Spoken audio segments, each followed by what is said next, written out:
All right. What up, Boundless? It's your pal Earl. Thought we'd sit down, have a drink, talk about life, and I think that it makes me like I'm an advice giver, but it makes me uncomfortable to give it. Um, I think guys tend to be fixers, and they'll shout out advice. Do this, hit it with that, pull this down. But they don't. I don't think it meant. I don't think a lot of that is meant to be a form of superiority, like or superior wisdom or anything like that. I think it's in guys' nature. Car won't start. Guys will just start shouting out why they don't think the car might not start.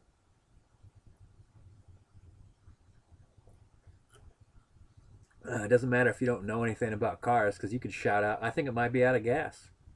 It's good a thing to shout out as any. So I think I might shout out some things about your particular car, your relationship, work, future. Why not?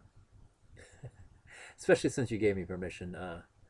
So let's start with uh, the man who fell to earth. That excellent uh, man. And actually, when I say excellent man, I really mean excellent man. That story that you told about him cutting his hand and then shoving it in his pocket. Um, he was in a play or something, some sort of presentation, and he put his bleeding hand into his pocket for so long because he didn't want to interfere with what was going on, that the blood ran all the way down into his shoes. Um, God, that was a great story. That says so much about what kind of person he is, and I'm going to add that to my list of what I think a real man does. Um, like he didn't want what was best for him. He wanted what was best for everybody, and he wanted actually things to go well. And I respect that. I don't think that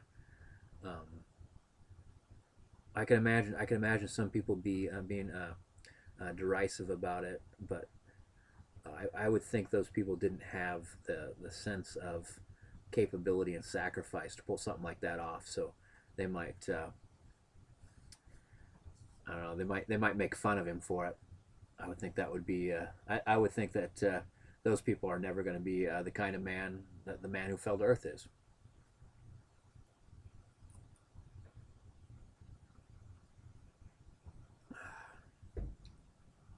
There's other things I like about him. I think that's the ultimate.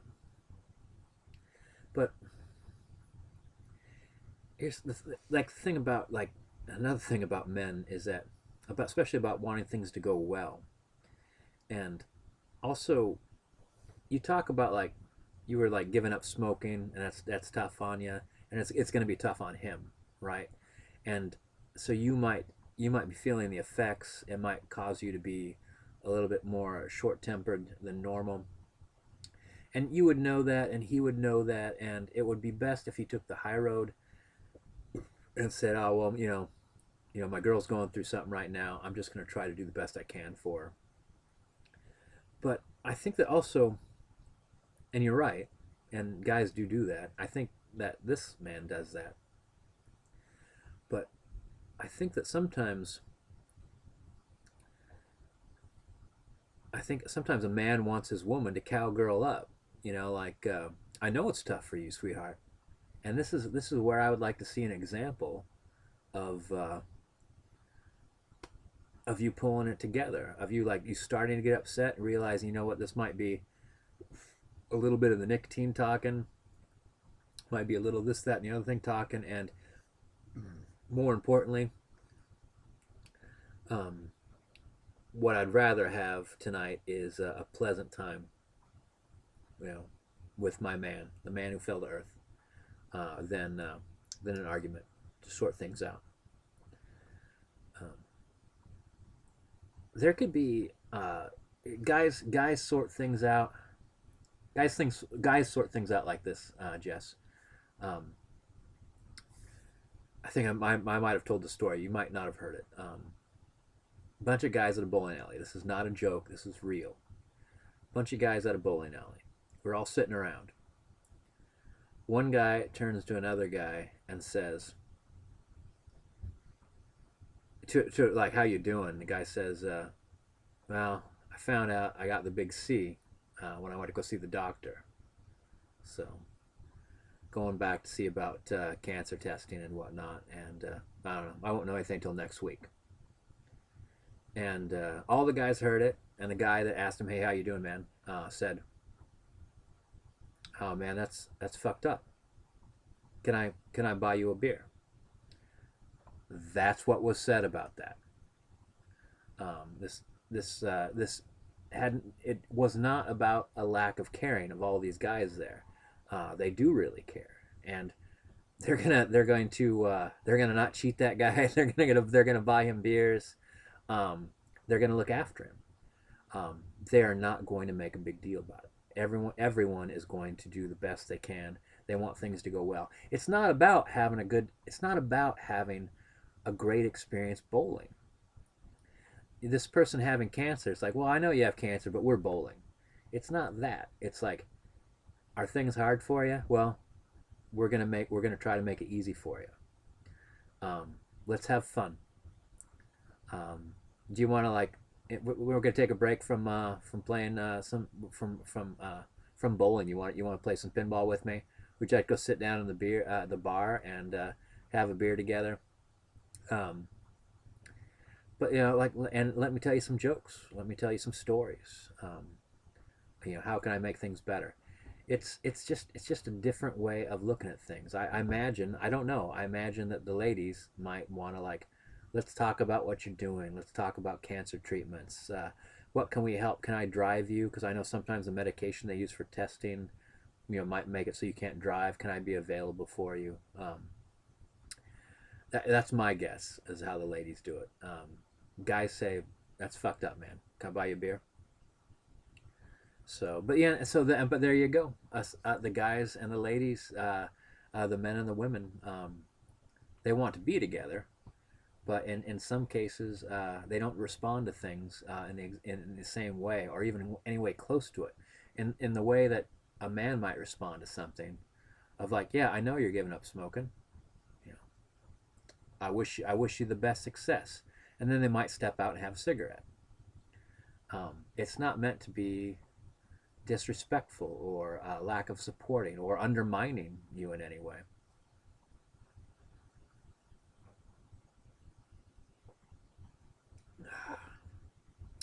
I could cut to the chase. Why don't I just do that? Um, Jess, I think that the man who fell to earth seems like a wonderful guy. He might not be the guy for you. I mean, but you'd have to decide that. He sounds like a great guy. Um, I think that you guys are making each other crazy, and I think that you have to. Something has to stop. So whatever. Like, if either of you could get together in some way, maybe go see a counselor together and say, we would like to stop making each other crazy. What would you suggest? How? What's the best way to keep that from happening? Um, and listen to this person. And if the two of you can't figure out how can you hang out together without making each other nuts, um, if nothing comes to mind, then why don't you go see a counselor? It'd money better spent than when you got um, that guy, that the positivity guy, how to turn sentences around so they sound more positive and more upbeat. Um, that was kind of silly. I mean, I know what the point is behind that kind of therapy, but it's also, you could have gone to see somebody that reads tea leaves as well for about the same effect. Stop being so sad, the tea leaf person might have said.